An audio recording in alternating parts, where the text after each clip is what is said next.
Boeing's trade case against Bombardier over the C-Series has been categorically rejected as having no merit by the UK government, which has urged the US airframer to withdraw the complaint immediately. But the government, while robustly defending the Bombardier operation in Belfast, is aware that it risks unbalancing its relationship with Boeing at a time when US trade links hold particular importance, given the UK's withdrawal from the European Union. Boeing has alleged that a UK provision of £113 million in repayable launch investment, made in 2009, breached trade regulations. UK Business Secretary Greg Clark told Parliament during the 10th of October session that the government firmly refuted the allegation. He insisted that the UK had a very rigorous system to scrutinise state aid and, as a result, the government was totally confident that its launch investment complied with all international rules. He added that the launch aid was consistent with similar assistance previously provided to Boeing for programs such as its 787. Clark also pointed out that Boeing did not manufacture a competing aircraft in the C-Series category, and establishing any detriment to Boeing was seemingly impossible.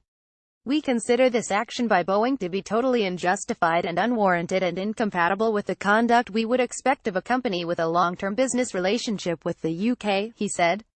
UK government representatives have sought support from the European Commission, among others, in an effort to encourage the US government to put pressure on Boeing. "Neither this government nor our counterpart in Canada will rest until this groundless action is ended," said Clark, who faced concerns from the parliamentary opposition that Bombardier's workforce could be sacrificed in order to appease the US administration and secure a post-EU transatlantic trade pact. The Scottish National Party claimed the C-Series tariff ruling illustrated President Donald Trump was pursuing a protectionist agenda, and accused the government of harboring a delusion that the Trump administration would yield to any UK demands regarding such a trade agreement.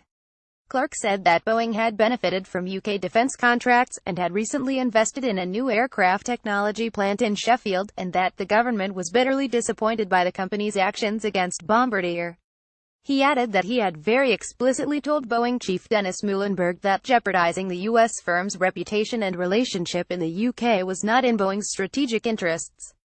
Opposition Labour Party member Clive Betts, representing Sheffield, said an all-out war with Boeing needed to be avoided and stressed that, while defending Bombardier was crucial, nothing should be done that would compromise the possibility of further Boeing investment in Sheffield.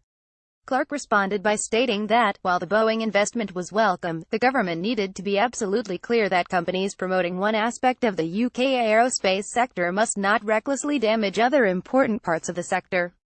Labour Party member Christian Matheson compared the Boeing action to the aggressive US campaigning against the British aerospace Aerospatiale Concorde, and queried whether Boeing's motivation was less about a trade dispute than eliminating a potential competitor. "It is important that it should be thrown out and the case dismissed," replied Clark. "As for the motivation for it, that is for Boeing to describe. It has alleged that this is unfair competition. All I would observe is that it is difficult to point to competition when the product does not compete with an existing Boeing product, so Boeing's longer-term motivations will need to be justified to the International Trade Commission."